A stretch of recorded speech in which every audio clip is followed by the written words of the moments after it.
Welcome to another exciting episode of my beautiful podcast, Unscripted Life Lessons. I'm very happy I have a very special guest today with me. I met her 2022 when she was just about to start to build her new studio. It was the sheer skeleton of it. Now it's like ready since a few years, I guess. Um, Valentina is not only a portrait photographer, she's a mentor, she's a coach for women, for entrepreneurs. She's also a speaker and has a very, very, very beautiful mission. And I'm super happy that you're here with me. Welcome, Valentina. Thank you so much, Oliver. I can't believe that was that many years ago that we met. It's so nice to see you Almost on here. to the point, 3 years. Well, it was August, I think, 22, right? Yeah, that makes sense. What a beautiful time it was. I know it was so great. And I love that you got to walk through when my studio was still under construction. Well, I think it was just like the It foundation. was just the Honestly. walls. It was the Yeah. foundation. Yeah, we could get in, but it was just walls, nothing else. There wasn't even windows in there. It was just the holes, I guess, of the windows or something like that. Yeah. But Yeah. like, and I said, wow. And now I've seen videos of it. I recommend everyone to watch Valentina's Instagram. It's full of incredible videos about that studio. What have you done with the place now? What does it represent? Oh my gosh.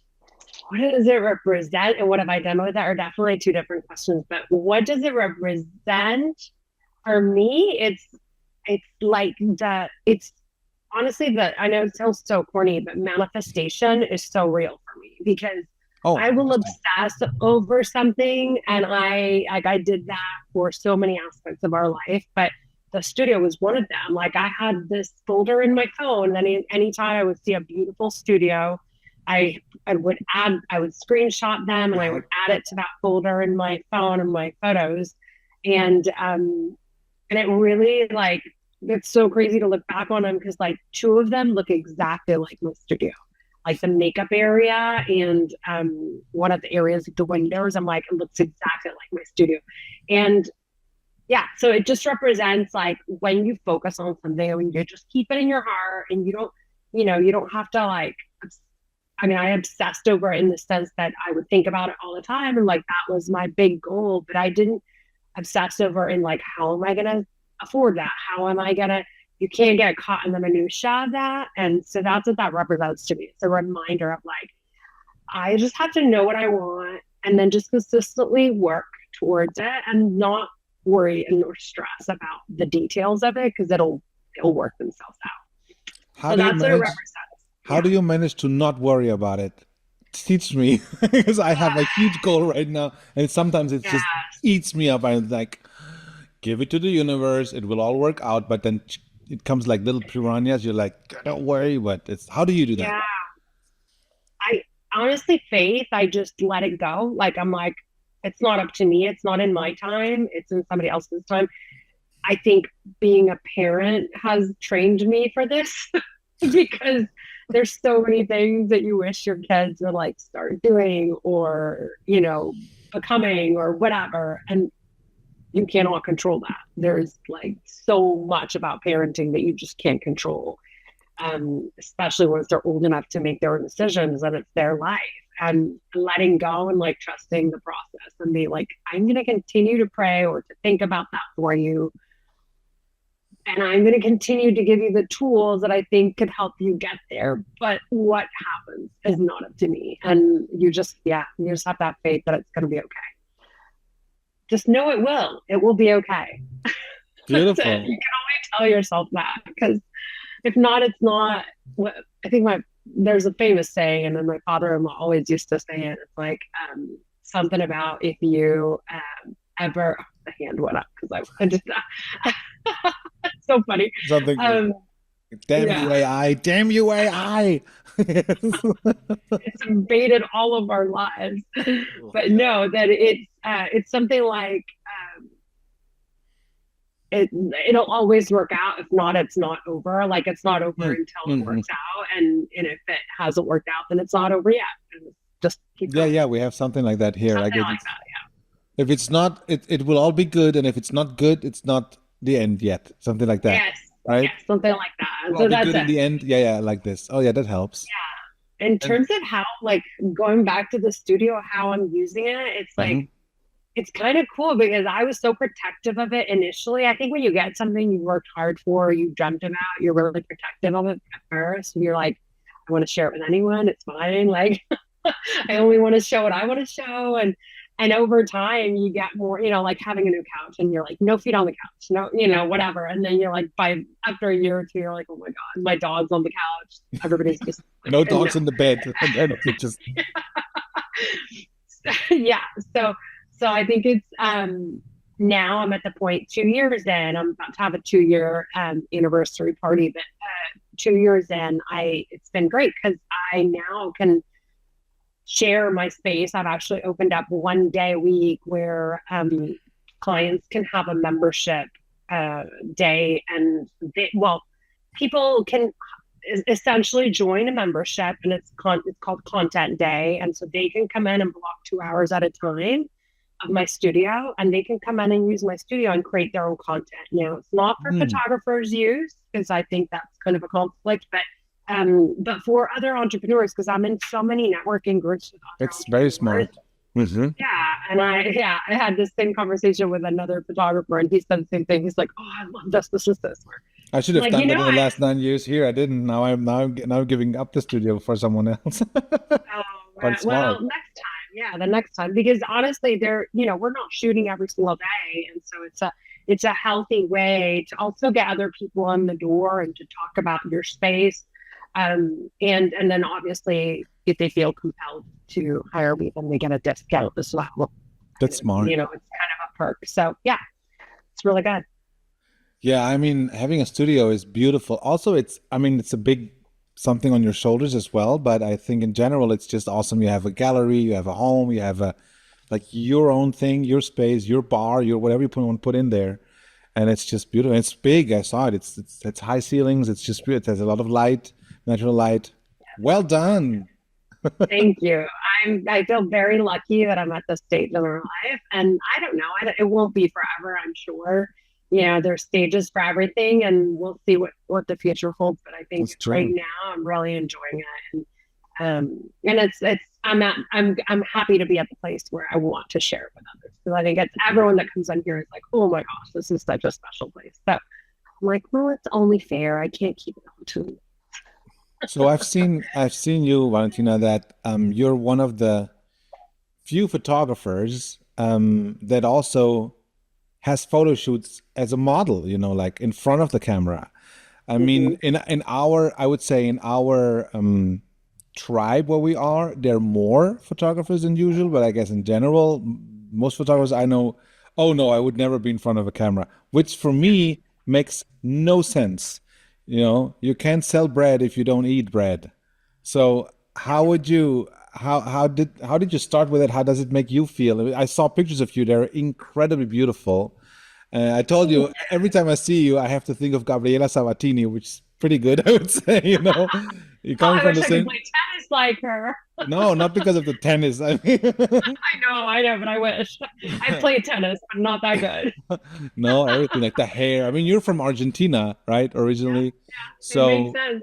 And I'm half Italian, so same. Oh yeah, well, like her, like half Italian. So like, when did you decide to do that? Like, did you first be in front of the camera, then in behind the camera, and how often do you do that? And how does it make you feel? What do you learn from switching sides? Okay, so much. I started as a photographer because I fell in love with kind of either visuals with women and being, and I loved being behind the camera. I had no desire to be in front of the camera. But I met a few photographers along my photography journey that I loved their point of view. Like the way they photographed women just really connected with me. And there was something different about how they connected with women or how they photographed them in a way that just, to me, was like, I want to see myself that way. And I can't do it myself because that's their point of view, right? So it wasn't as much about wanting to just be in front of the camera as much as like, oh my gosh, that's an incredible picture. I would love, or that, her style or their style is so incredible and I want to be photographed in that way. So I photographed with a few photographers. where I've worked with a few photographers in the last 5 years, one of them being Kurt Marie, another one. I've worked with a few photographers, and I think that the difference is when you approach being in front of the camera, and this is from a photographer's perspective. So for anyone listening that is a photographer, if you approach it from the point of view of, I just love how they photograph people, then you're just going to go in from a place of trust. Like, I'm not looking at what are her settings, or what are their settings, or what, like, is there even enough light here? Like, I remember being photographed by Zachary at the Portrait Monsters. He was one of the photographers that I've entrusted to do my photos. And I was looking around the room. I was like, there is no way there's enough light in this room. But then immediately I remember, like, he was setting up, and then I went on my phone and I saw some of his pictures. I'm like, what am I even talking about? Like, he clearly knows what he's doing. That's why I hired him to do that. And so that's it. It's like you let go because you're approaching it from the point of view of, like, I loved their pictures, so I have to just trust them and let go that they're going to do an incredible job. The experience is so cathartic. Like, there's something really healing about it. And to be able to be the client in a way, like you are the client, and to take that back seat, it's healing in being able to see yourself in that way in photos from someone else's perspective. Because when you look in the mirror, that's not obviously what we see. That's not what but when someone photographs you in a beautiful way, you're like, I've never seen myself from that angle. And it's really cool. And two, it's also a really amazing learning opportunity for any photographer, because you learn someone else's back end, like as far as how their process works. And we all have different processes and how we work and communicate with our clients. And I've taken something from every single one that I'm like, oh, I really like that. Like, that's really sweet, or that's really, personal, or that looks really professional. So I think that, gosh, it's such a missed opportunity if you're a photographer and you're not getting your photographs taken. It's such a learning opportunity. It is. And I think especially with boudoir photography or nude photography, which is even more vulnerable, but in the end also more healing, I would say, and even more fun if you do it right. Not many, especially male photographers, do that. I mean, guys usually never do boudoir shoots unless maybe with the girlfriend or wife or woman.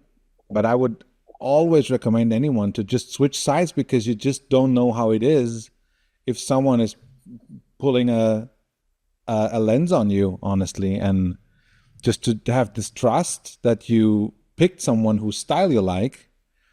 And then, of course, it's weird photographers to say, like, sometimes I think it's fast to fall into the trap of, is there enough light in here? Why is she so far away, or whatever? And just to, don't, just enjoy, like, trust, yeah. And then being, like flash, like, how to say, like, surprised by the outcome, where you say, wow, I've never seen myself like that, That's beautiful. And then we know how much healing there is in our work that a lot of photographers don't understand, I guess, because they're focused so much on all the technical, things, and which are important, but it's not that important, I would say. I think the more you're in business, the more you realize that it's not as important as you thought it was at the beginning when you first start as a photographer. And you focus so much on being an amazing retoucher and an amazing, technical photographer. And then you're like, client does not care, does not notice that.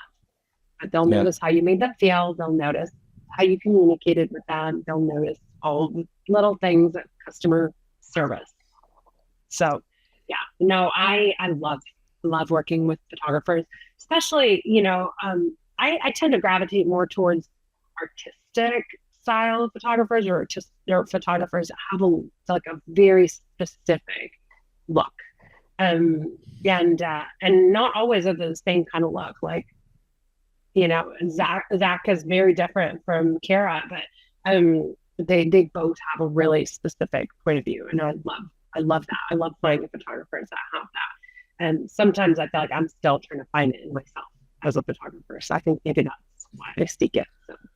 What would you say makes a good photographer? What's the difference between a good one and average, or maybe not even good photographer? What is it like? What does it take? In my opinion, In oh your gosh, opinion, that's your personal definitely, opinion. yeah, I was gonna say, I think that's definitely a matter of opinion, but I think if you're a professional photographer, it's how you take care of your clients, because that's, to me, that's the most important thing to keep as to stay professional, because otherwise you're just an amateur photographer doing it for fun, and then that's fine. You can be an amazing, and that's where it differs. So like if you're talking about the visuals, about great, beautiful photos, um, that's really that pursuit, that creativity, that pursuit of like always trying to get a little bit better, always someone that is like creating from their point of view, not necessarily to please the client or to please the audience. I think sometimes the best photographers do that and are controversial and are maybe not understood in their time. That's happened in the past. And it doesn't necessarily mean that they're the most successful photographers at all. So that's I don't know. That's my thoughts on what makes a good photographer. What if we're talking about a professional photographer, is how they treat their clients, and are they delivering on their promises? And if we're talking about the visuals, then it's like, are we trying to always improve? What is our point of view, and how is it different from someone else's? And are we creating for ourselves or for others? You know?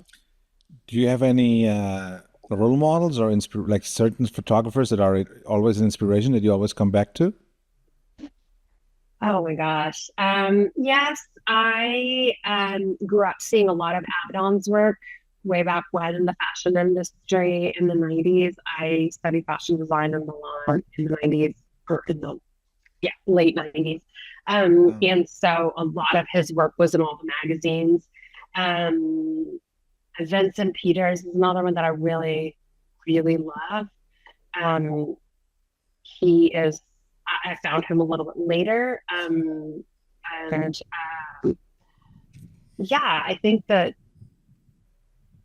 I don't know. And if I think about other incredible photographers that probably a lot of them come from the fashion industry. I can't, I you're blanking on a couple of the names of current photographers that I've found that I'm like, oh my gosh, their work is stunning and breathtaking. And then there's a couple of photographers that I bought a few books from that are not even that mainstream, and they're a little more political photographers, and I really enjoy.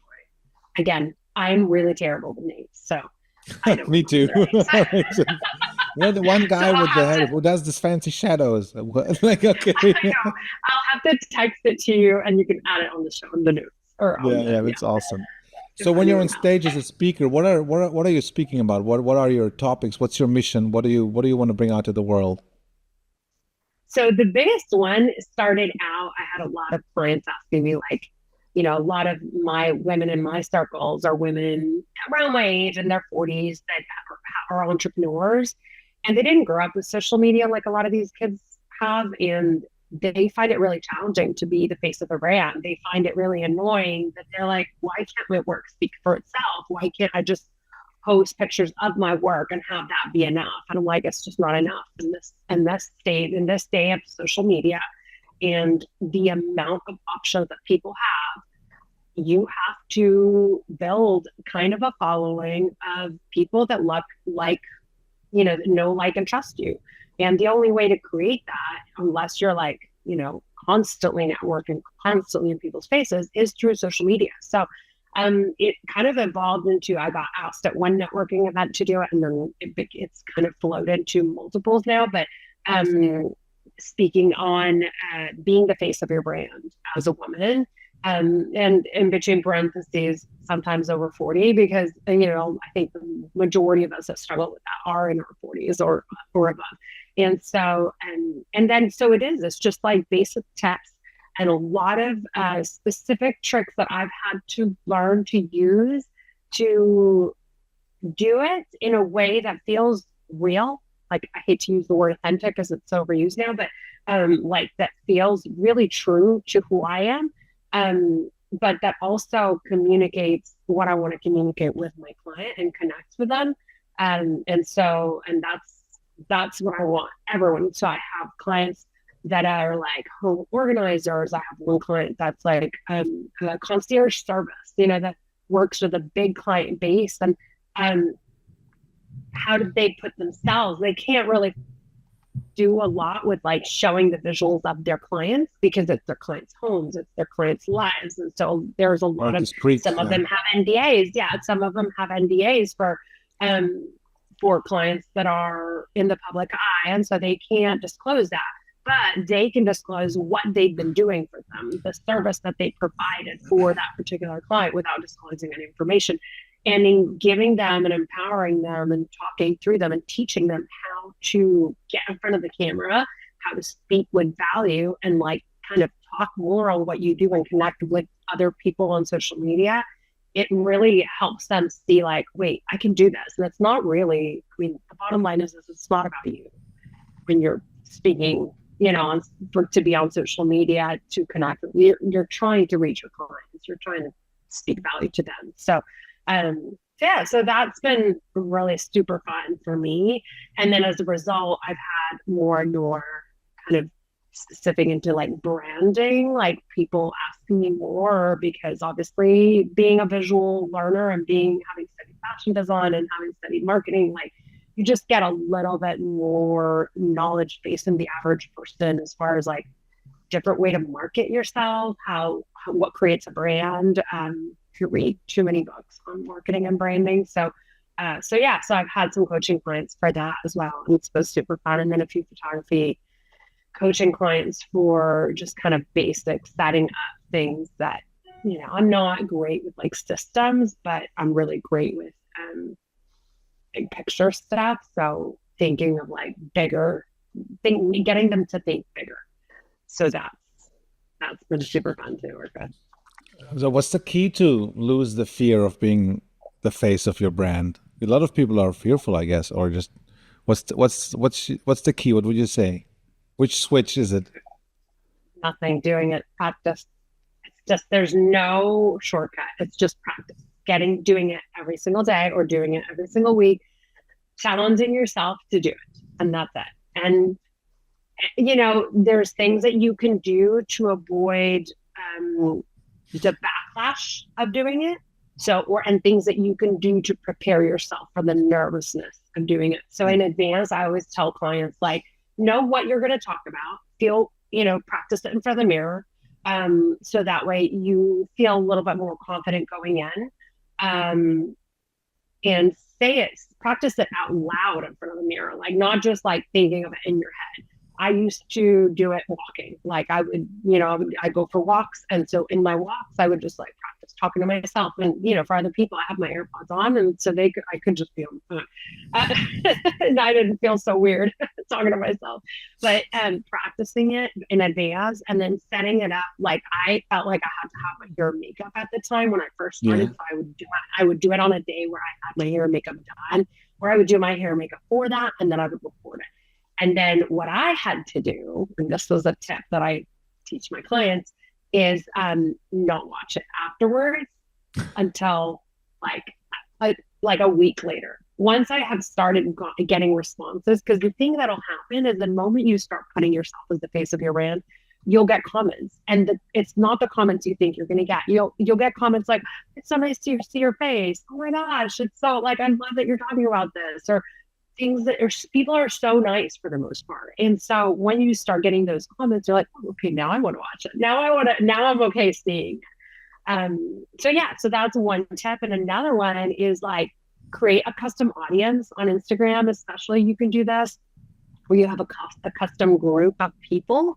So you can block out anyone. I felt most afraid or embarrassed about posting stuff because I was thinking of my family and closest friends judging me. Like those were the people that I was most afraid of judging me, which is so crazy that we were worried about the people that most love us judging us.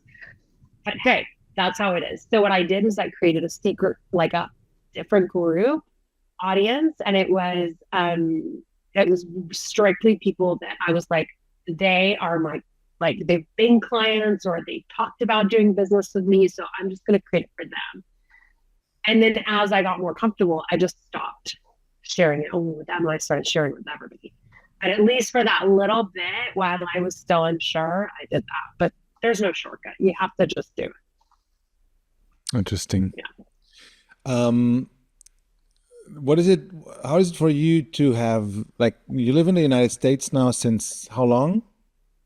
Oh my gosh. So I moved over here when I was 12 years old in 1989. So you can do the math. But I moved away for 6, 7 years. I was in Europe. I was 3 years in Italy. Then I came back, and I was 6 years abroad again. So, and then I came back in 2000 and, oh gosh, 2005. So what is it like? You have South American roots, influence, culture, blood, energy. You have South European blood and energy and culture in you, and now you live in North America since years. Are married to an American, and No, I'm married to a Scotsman. to a Scottish, right? Yes, he's The Scottish. Scotsman. So okay, He's from Scotland. so you have Scottish, Argentinian, Italian kids in Texas, yeah, Austin, Texas, which I guess is the Or most American state for lots of foreigners. If they think of the United States, they think of cowboys and of Texas usually, yeah, and yes, then maybe Europeans. comes California and maybe Florida. Those are like the three very well known ones.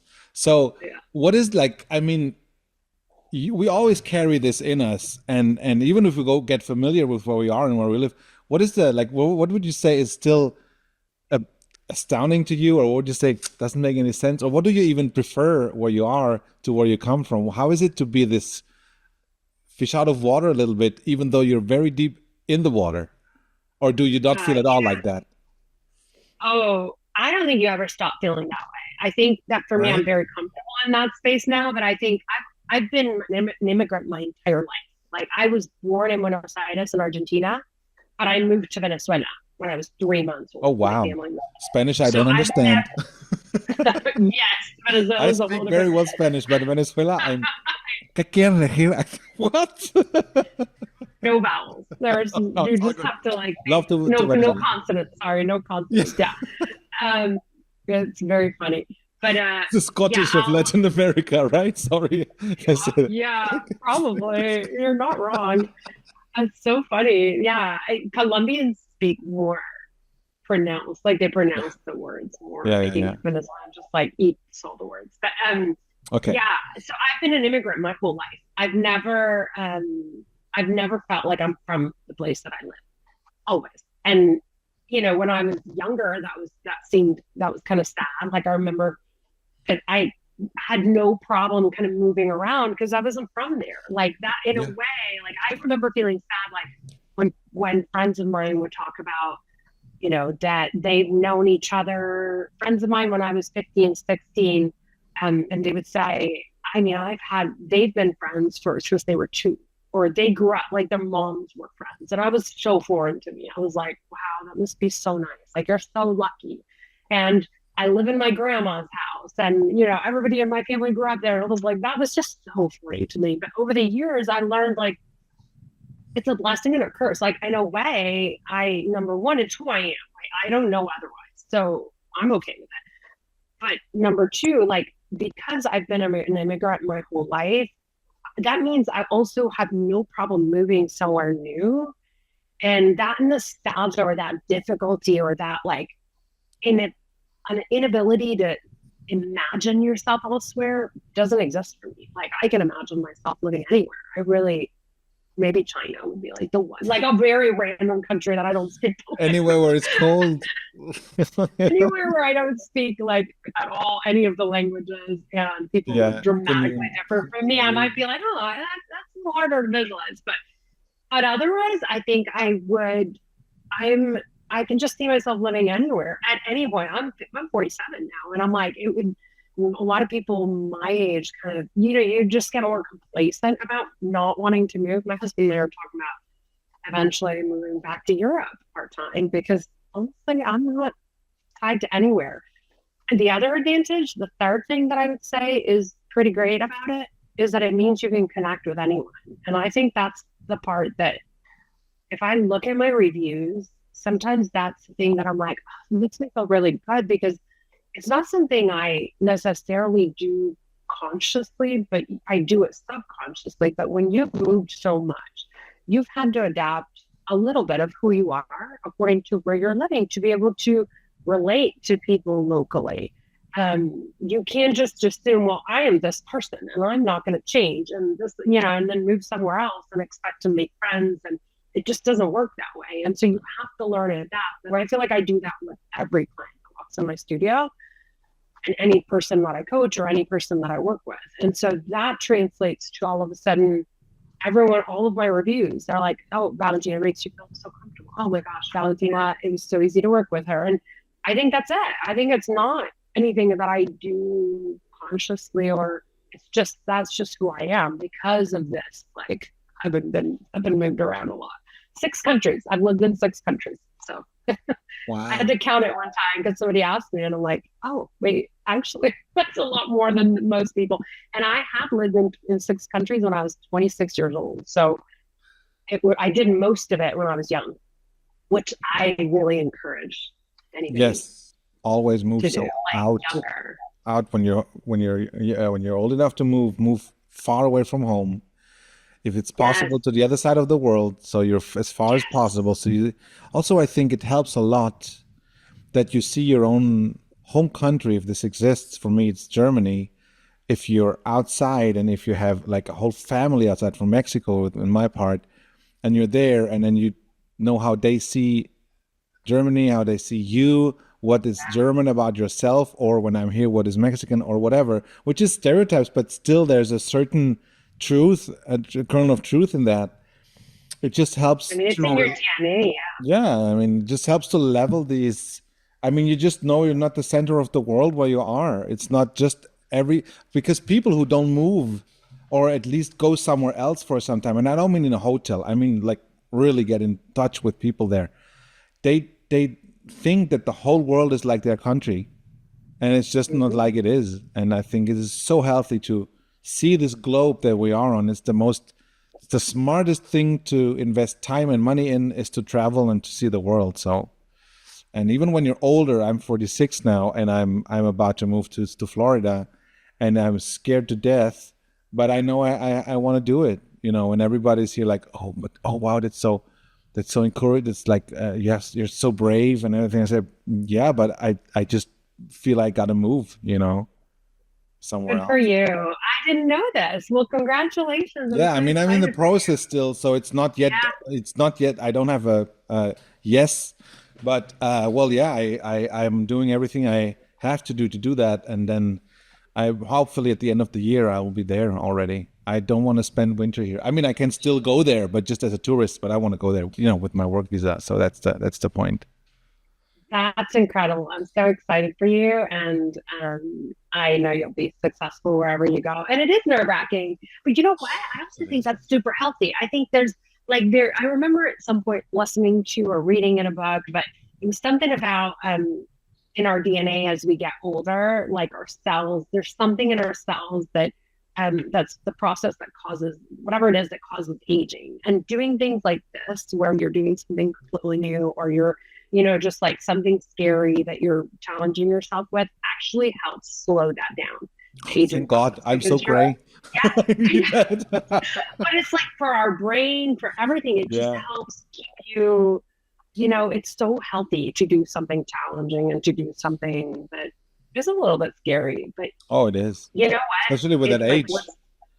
What's the worst that can happen? The worst that can happen is you go back to Germany. Is that so bad? The worst that can happen is that I am very sick or explode or catch fire or something. That's the worst that can happen. So in Florida, because it's so hot. No, anywhere. I mean, I know, and that's the interesting part about the whole process, because a lot of people ask me, well, how do you know you will be successful?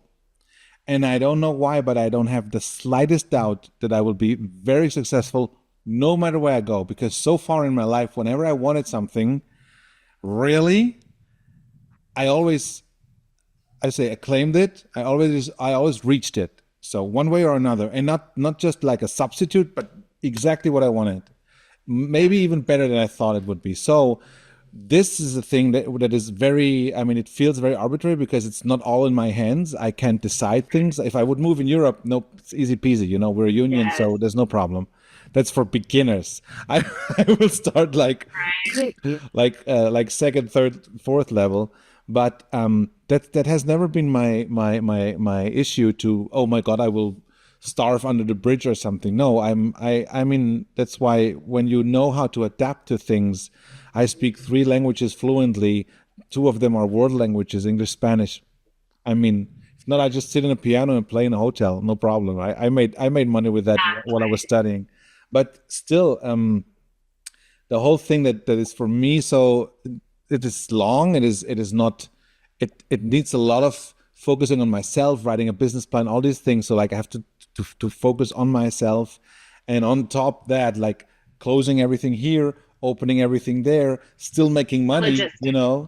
and then just like when will I do what, and then. But it's very interesting, and I think what you said about doing certain things also at a certain age, that a lot of people already in their late 40s start to think about like landing the plane sooner or later. I'm switching the plane and starting completely new. So there's this saying about like when we get older, we always think that time passes so faster, so much faster than when we were young. And there's a psychological background behind it because the older you get, the less premieres you have in your life, the Yes, less new exactly. things you do. Like you go to the same restaurant, you meet the same people, you go to the same concerts, and everything, it even though it might feel great, but it's still on repeat mode. So I challenge myself to go to a country I've never been, to talk to someone I would usually not do that, or to read a book that is completely out of my usual.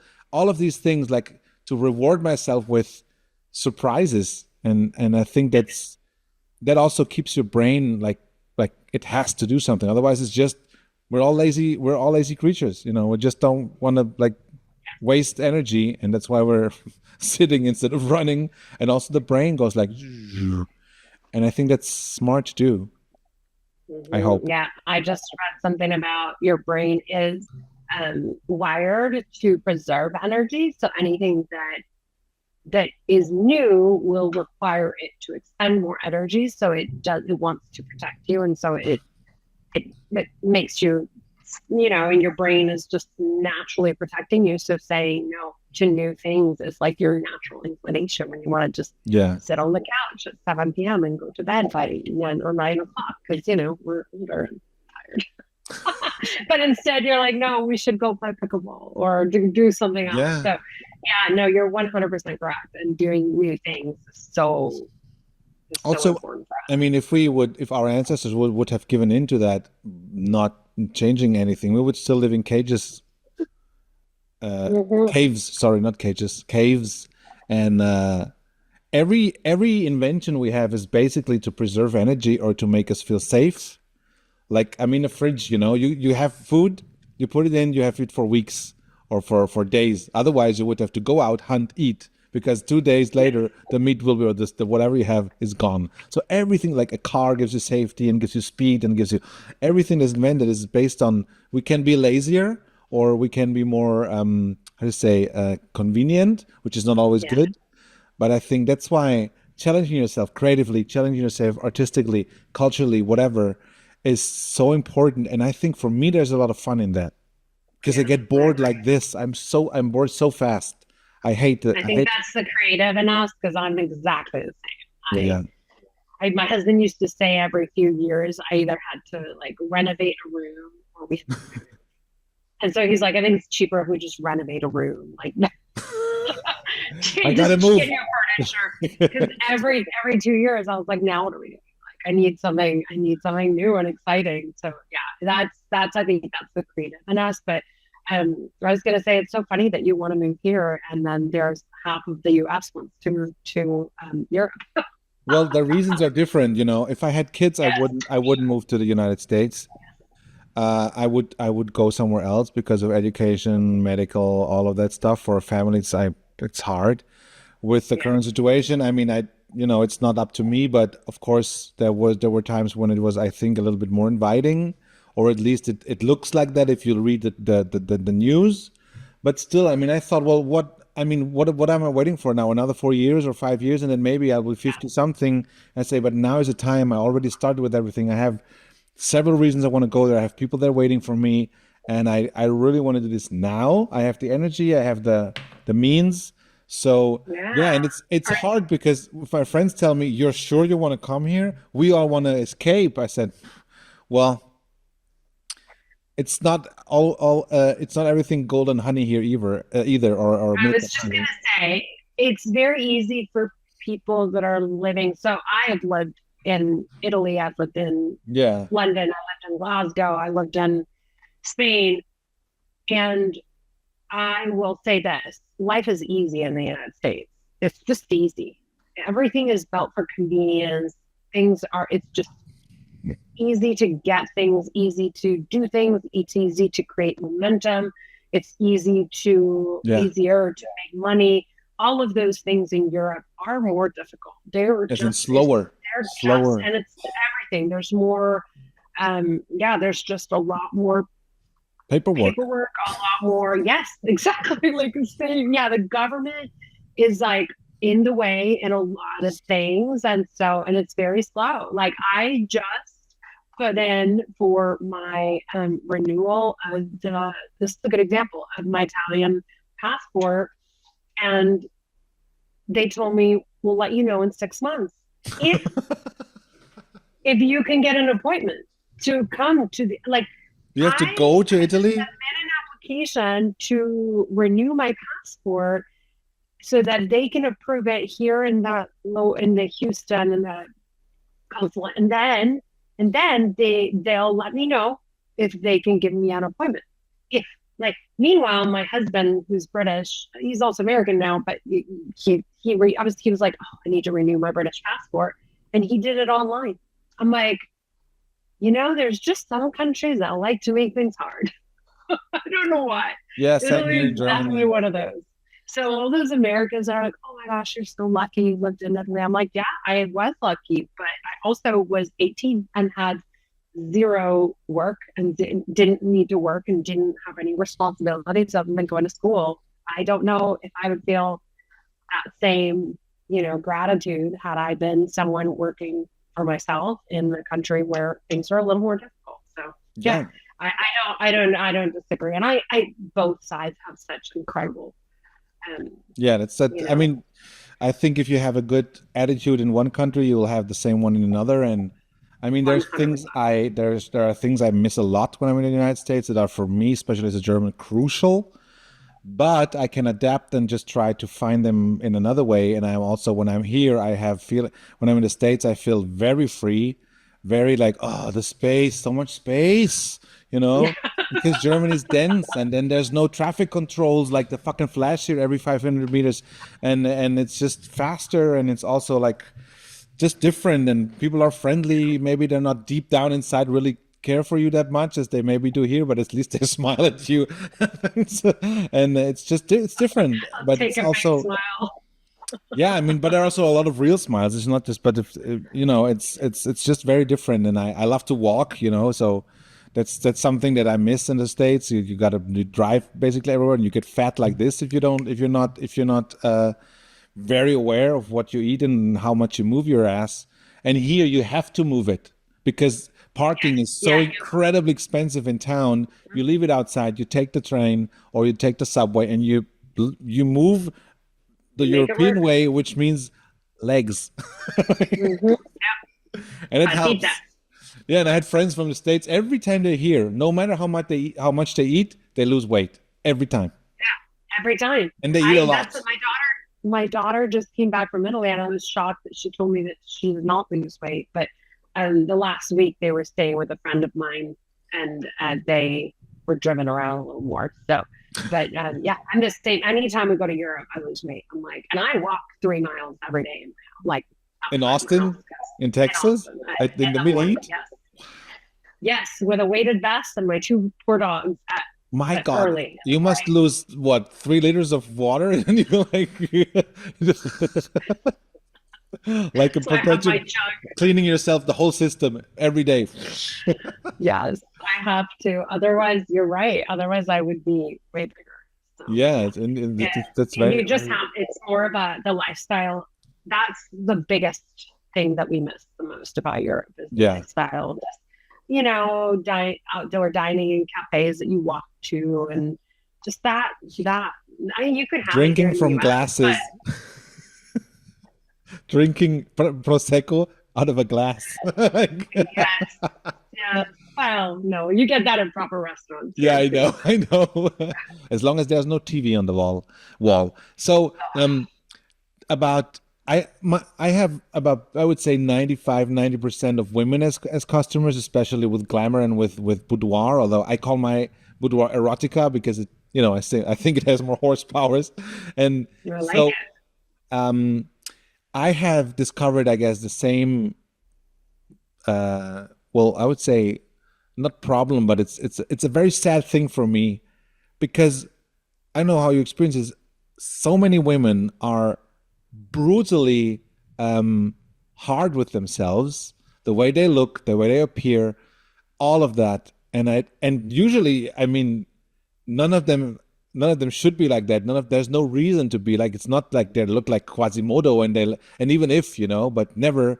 So I now, you as a woman, what do you think? What does it come from that especially women are outspokenly hard and brutal with themselves? Men not that much. They can be as well, but they're more silent it. about it. And there's not so many who come here, so I'm more expert in that one. What is your thoughts about that?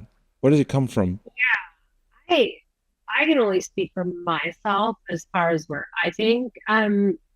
So I think in part, and there is a little bit that comes from upbringing. So I think of myself being a daughter and having grown up with a brother, and being a mom and having children. And very early on, we praise boys for being strong, smart, clever, like whatever. We praise them for personality traits or things that require some level of work, or, how they, and for girls, it's, oh, you look so pretty. Oh, your hair looks, oh, look at your eyes. And it's a lot of praise on the physical. And so very early on, it's like this underlying communication of your physical attributes are more valuable than anything you can do. Does it I is it think that's is it number one. from is it in the family? Does this come from the mother or from the father, or is it like what does it I think come it's just from? honestly, I think it's society. Like I think we've been conditioned this way. I think even me as a parent being aware of it, like, it was such a thing. Like I remember, one time having a conversation with my mom, and she was like, she said something to one of my girls, and I'm like, I just would rather you not, like, maybe praise what she did, like, oh, when did you learn to braid your hair, as opposed to, oh, your hair looks so pretty, like, oh my gosh, that must have taken you a lot of hours to braid your hair in that way, like the thing that she had to do rather than the thing that she was just born with. And I think that that's naturally more on boys. Like you don't hear a lot of boys being praised for, oh, he's so, look at his eyelashes, or, oh my gosh, like, like you We just never don't, get compliments, actually. Only from our yeah. mom, maybe from the if you have a good girlfriend or a wife, they do that, but usually nobody ever tells us we look good. And for the same reason, you don't give it as much importance, good or bad. Like, I think that that's not necessarily a bad thing, because that also means, that's not where your value lies. And as women, we actually do, and even in some subconscious level, we think that that's where our value lies and how we look, which is why now, especially I see a lot of women my age, we're fighting aging, like with fillers or with all the surgeries or all the things, because we are struggling to see ourselves in the mirror getting older. And that if that's our value, then our value is getting lost, right? It's a really, I don't know. I do think that society, I think that um but I don't know. I don't really have the answer to that. I wish I had a better answer, but I think that that's where it starts. And I think that it's going to take I'm asking decades myself if it was for that like that change. 10,000 years ago as well or not, because I think, I don't know. I mean, it's always nice to be with someone who's beautiful, male or female. But I think, like, I don't know, 300 years ago, when most of the people were farmers and had to dig in the dirt, I don't know if it was so important to be beautiful or if it's just Exactly. a beautiful sign, kind of, that we have the luxury to think about that, as for evolution. But on the other hand, it's what you say. I mean, the asset of a woman is beauty, and the asset of a man is usually power and money. So he can be beautiful or smart. If he's poor, he has no value. And she can be super smart, but she's not beautiful and attractive. She has no value, which both is shit. So Yes, it's agreed. but it's yeah, it's hard. And now, I mean, I think since, I don't know, I would say 10 to 20 years, it's shifting a little bit. So if a guy, you have so much more products for guys, like they discovered men to sell them as well, all that stuff. And also now for women, you have these be your own entrepreneur, do this, do the money thing. And on one thing, it's cool that everybody has access to everything, and it's important. Like you don't get looked at as a guy if you say, "Well, I had a manicure." Like, there comes the gay anxiety. Are you gay? Like this. And also for women, if you say, "Well, I'm an entrepreneur," but also now both have the pressure of both sides all the time. So this is the downside of it, I would say. I don't know. How do you experience that? I think you're not wrong. I think it's true. There has been a huge shift, and I think you're not wrong that maybe it is a luxury that we have the ability to, to look at, to give beauty importance, where because we're not fighting for our lives all the time, or in some shape or form, or having to farm our own food or Yeah, hunt or or whatever. And so, survive. Yeah. yeah, exactly. So you're right. You're not wrong about that. But I think we've gone too far.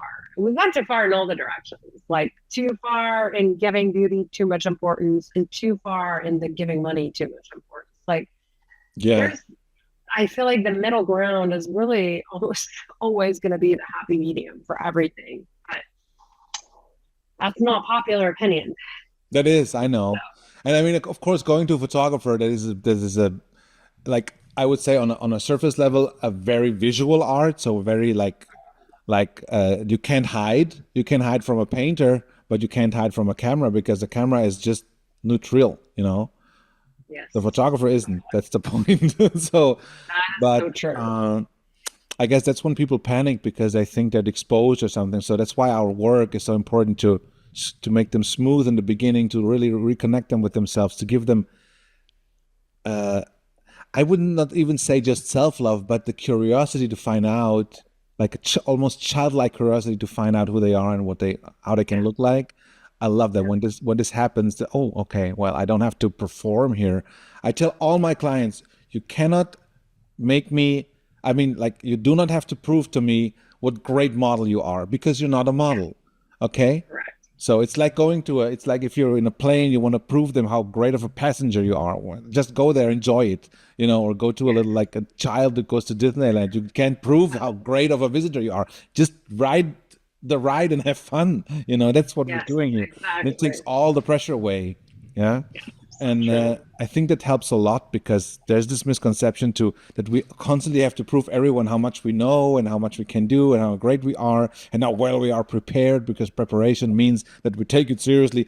All this, all this Yeah, weight on the agreed. shoulders, Yes, right? yeah, I agree. I completely agree. And that is part of that like process with clients, is being able to, how much can you connect with them for them to take that back seat and be okay. Because part of being nervous, especially, or feeling like there's an expectation going into a photo shoot for a client, I think it's just control, right? Like the result is that the need to control. So Safety, when yeah. you get clients that are really nervous or really insecure, or have had a bad experience in the past, the natural thing is that they want to control, like who or how they pose or what kind of lighting or what they wear, and letting them know that sure they can control that, but the results will show. And if you control the shoot, that they'll probably be way more happy with their results Yes. and just be able to let go. But again, that does come from trust. So Yeah, that comes from trust. It's like I use the like the image of like if you book a ticket to the Rolling Stones, you don't go on stage and tell them how to play their songs, you know. yes, You just go yes, there and enjoy it because you know it's them and you know they will play, I don't know, you're an like, oh no, that ancient note was wrong. that's Rolling song. That's not the way to hold a guitar, Keith. Like, that's, I researched in the internet that it's like, oh yeah, thank you so much. That will So be great for hours. Like awesome. yeah. Good. Oh my I, gosh. So what part of Florida are you looking at? I'm super curious. Tampa in Florida. Oh, how exciting. Yes. Do you have anybody, family or friends there? I have friends there. I don't have family there. My family is basically in Texas, Yeah. and I have some family in New York. Yeah. And I didn't know it was Tampa until I was there, and I really fell in love with the city and the whole Florida Oh, thing. it's I know Florida beautiful. has a strange reputation in the States. I don't know why. It's because of Florida Man and all of that, and I got into the culture of this because for us in Germany, Florida is like, oh wow, it's a dream, it's this whole palm tree exotic Key West Pirates of the Caribbean Cuba thing, Mm, and like Texas is this super conservative like cowboys, guns, and steak thing, like this is like, that's what it's famous for, and then California, mm, of course, with Hollywood and right. with everything that came in from the movies and the TV shows. And so yeah, it's very interesting how the United States actually are really like a bunch of different countries that They have a, are. I mean, like a basic culture kind of like the convenience is the culture of the mall, but then it pretty much stops fast. It's even the way they talk, even the way they dress, the way people, the cities are built. It's very interesting for someone who comes basically like from like the European Union is very I think there's way more difference between our countries in the European Union, not just because of the language, or but also because it's what I laugh about when I say, well, the Europeans do this. I say, no, they there's no, don't. that's not one people. No, that is An not one Italian, a people. Spanish, a Finnish, and a Polish, Yes. a German, and a Ukrainian, they will never do the same. Well, I Not mean, even a Dutch and a German and their neighbors. exactly. Not even from Yeah, Berlin and yeah. Munich. It's so different already. So that's what Europeans do doesn't exist. That's No, what I would say. Or Latin Americans, the same. Just it's no, for right. sure. I mean, I think it is the difference though between these are countries that grew, the US is a country that grew with industrialization. So Uh-huh. the majority of its growth really came with the vehicle. And Yeah. so once there was modes of transportation, the cultures become like much more like loose, much more, whereas Europe was already so developed before any of that. So each country had its language, its culture, its what is also that difficult line between us and them, I think, than that in Europe, because there was people there for a long time without a lot of outsiders. And with the dawn of transportation, it's kind of created conflicts. I mean, that's just the nature of it because of geography. But yeah, it's interesting. But yeah, no, the U.S. is it. It's really hard to think of the American culture as a culture as well because it could be a Puerto Rican, it could be someone that Yeah. is from Nigeria that grew up that was born and raised in the U.S. but with Nigerian culture and all of their food, and so yeah, it's It's very very mixed. confusing, but Very mixed. it's different. Yeah, it's exciting. I mean, Florida has definitely got its own vibe. Like Americans definitely um, kind of laugh a little bit at Florida. I wish you could see outside my window, but there is a mama deer and the two babies are nursing right outside my Oh, window. I that's wish so I could show sweet. you, but it's yeah, it's gonna be overexposed, but it's like right over there outside my window. How There is sweet. so sweet. It's this time of year in the spring in the area that I live. There's lots of deer, But yeah, well, I'm excited for you. Tampa's beautiful. Oh yeah, it is. It has this little New Orleans vibe, and it has, I love the whole Ybor city, and the whole. I love cigars, so cigars are really beautiful. I mean, I don't smoke much, but if it must be great, and the cigar for me represents always calming down, taking your time, like a good glass of red wine. You don't just sip it down.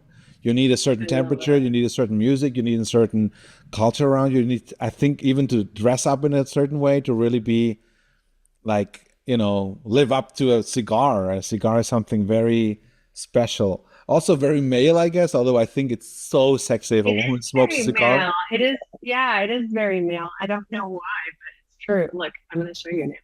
This Oh is my God, it's so sweet. why Look at that. I see it.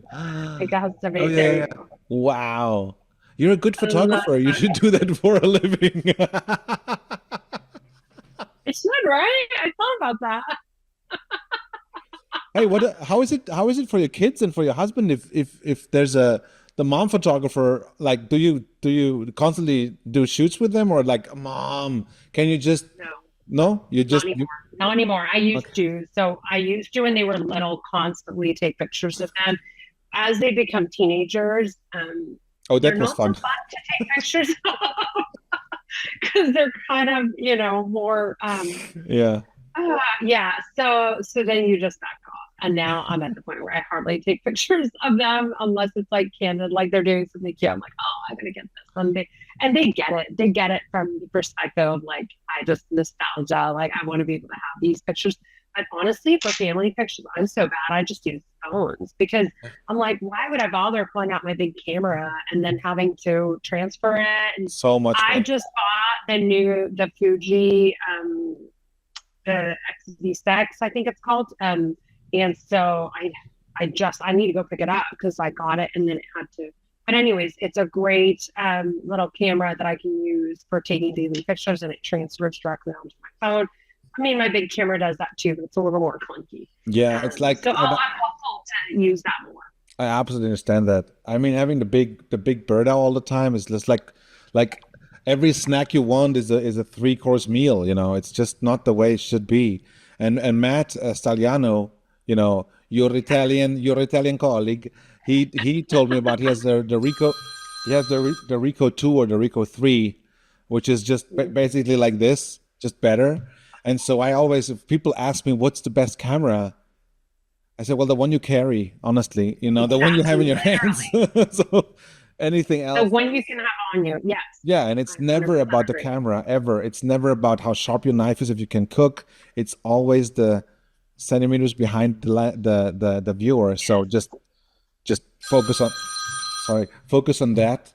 And I would. Is there anything that you wanna do that you didn't have done yet in your career?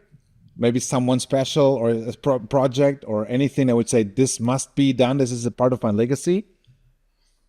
I've actually been asking myself that because I feel like a little bit as a photographer, my big goal was to have this incredible studio and now I have it.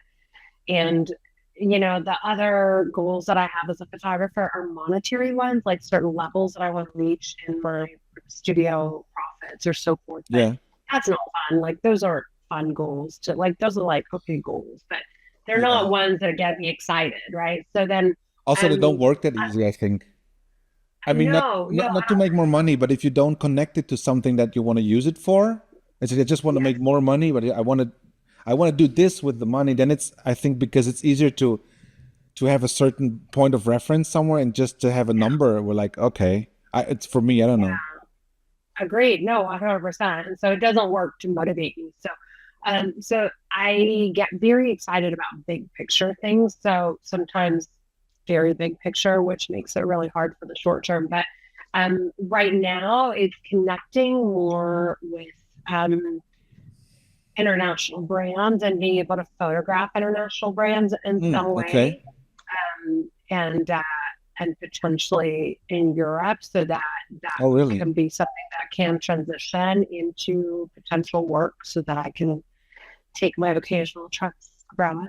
And yeah, so I think that would be something exciting, and I would particularly want to work with. Women-owned brands that are, that are just all about hiring other women. And so that's kind of a big, I would love that. In the next 5 years, that's kind of my big. Do you work also with men or not? It sounds like you're a woman, like men. I know. Out. And You hate I will. men? No, just kidding. I do not. I love my man. I don't love all men, but Well, no. but we were just talking about this with a friend that we're like, I don't know, 80% of men. I just love the best ones. Yeah, that's good. Yes, the good ones. But no, I will work with men, but not, typically because of the way I advertise my work and so forth, and the kind of people that I surround myself with, I end up networking mostly with women. So I do specialize in working with women. I photograph men for headshots, sometimes personal branding. And definitely if the woman wants to bring him. So if my client, being the woman, is like, you know what, I want my husband to be in the picture, then I will allow it. I'll bring my puppy She's with me. allowed to come. She will be allowed to come. When you unleash him. But no boudoir. I don't do boudoir. I did boudoir with myself lately. Good for you. That was fun. And I also had a photographer, a colleague, and she is also a hair makeup artist. And she dragged me up, I looked like a drag, like with everything. And I thought it was fun, but it took forever. And I hoped I would look a little bit like, I don't know, like RuPaul, but it ended like Mrs. Doubtfire. So it was really I thought, man, damn it. But well, next time maybe better. But I also, I experienced how I'm a very how to say, I don't have much patience, impatient man.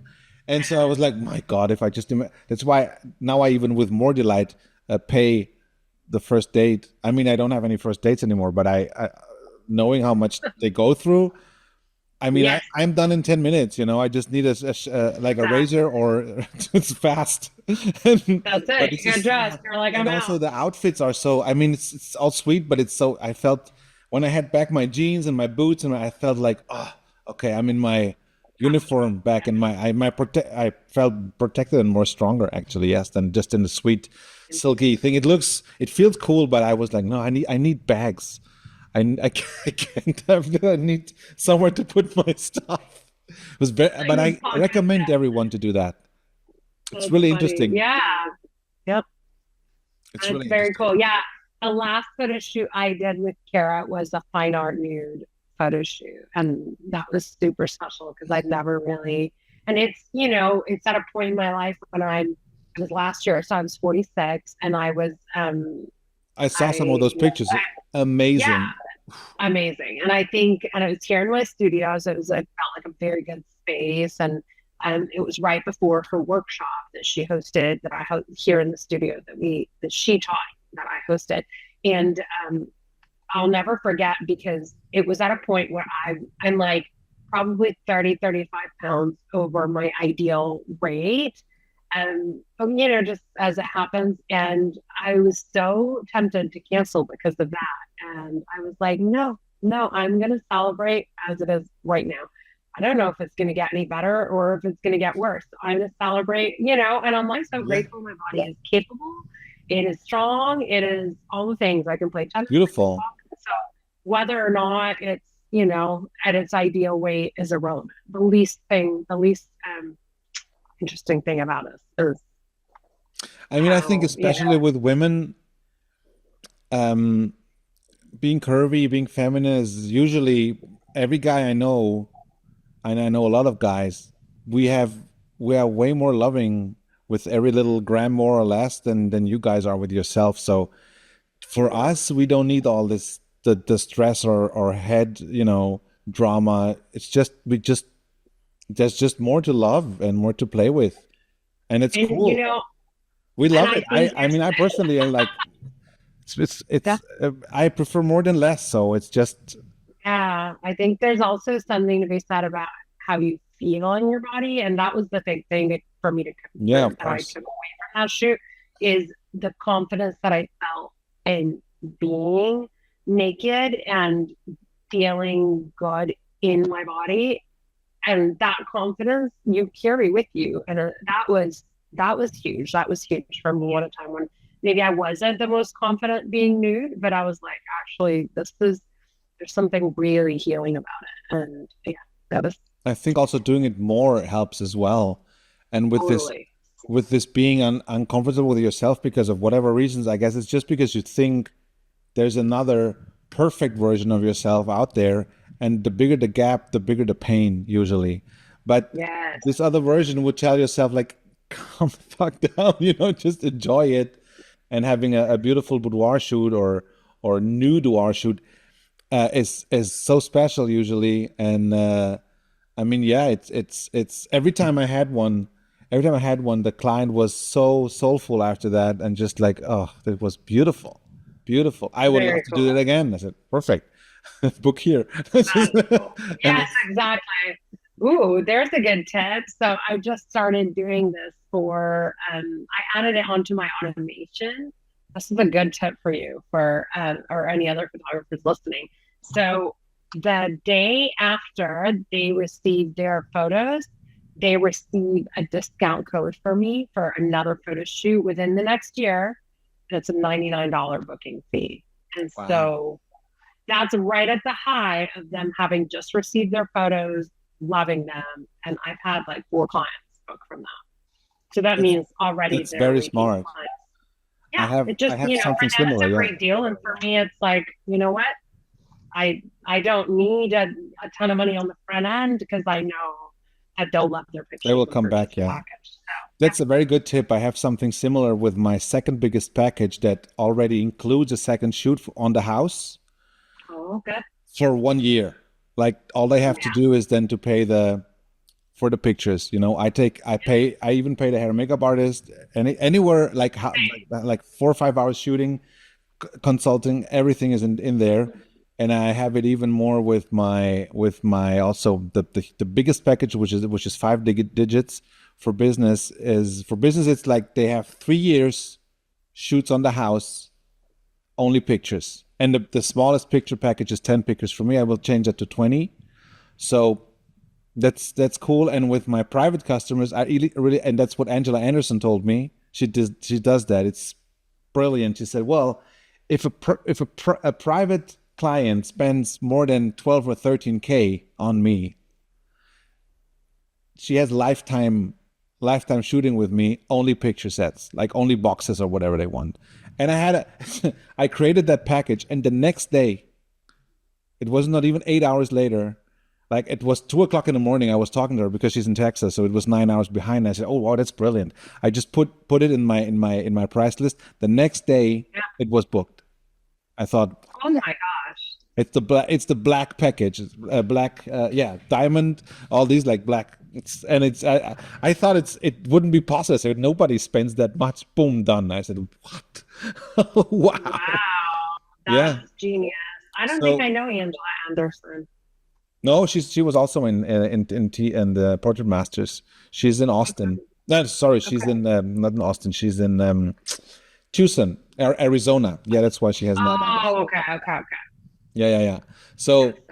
all these tips Wow, for photographers, I guess, are really I love important that you that. have something in your up your sleeve where you can just surprise people and make it easy for them to book you again because they love it already, and that's why we're so. I mean, it always breaks my heart when they have the pictures and then basically our job is done, as a photographer. No, That, I know. that's why I did the coaching education I had for 1.5 years to really just be with them after without a camera. That helps a lot because it's then only just the mental work that is like I think it's shoot it up in the air so fast with a good shooting. It's almost like nitro in the healing Yes. process, and then just to let them go is sad. So just to keep them, help them because there's already this connection we have and the trust and everything, and just it would be wasted, I would say, to just three I years agree. after, oh yeah, we're back. That's why I guess you're a mentor, you're a speaker. It comes if you take your portrait work seriously as a photographer. I think you can get around that because that's I what we think, yeah, really I do. do.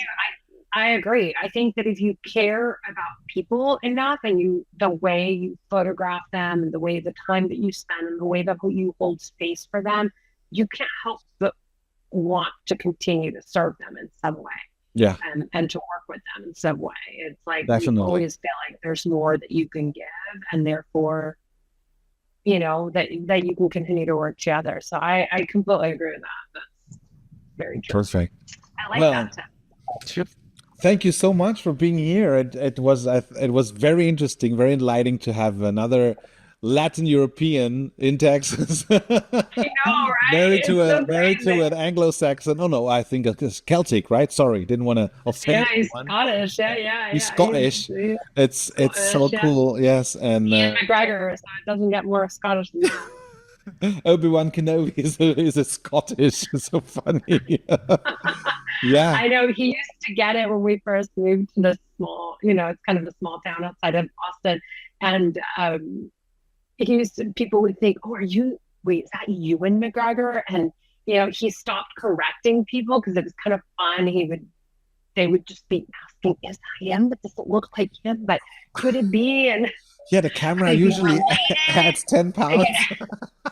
And it was just so funny. Like that we had one person like years later come and tell us for the longest time we thought in the swim team, like the parents of this kid was Ewan They McGregor. thought that your husband and you, because of the last name McGregor, Valentina McGregor. So funny. You can say, So well, he's funny. a cousin. Yeah, that's how I was like, oh, you could have been related. I mean, Did you if know a you go, little? Sorry? no, I was gonna say it could go way back to the clan McGregor.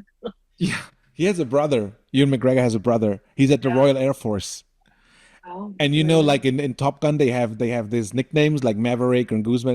Yeah. You know what's the nickname of Ewan McGregor's brother in the Air Force? No. OB2. Oh, oh, that's a shame. So good. Like, huh? So Obi-Wan, Obi-2.